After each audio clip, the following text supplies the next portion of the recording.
Toivon kuitenkin, että pidätte minun ASMR-videostani. Ja jos pidätte minun ASMR-videostani, toivon, että voitte laittaa peukalon ylöspäin.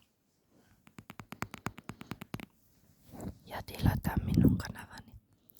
Tämä ensimmäinen video on pelkkä äänite, sillä olen vasta aloitelija ja minulla ei ole kameraa. Sitten kun olen kehittynyt ASMR-artisti, voin ostaa kameran.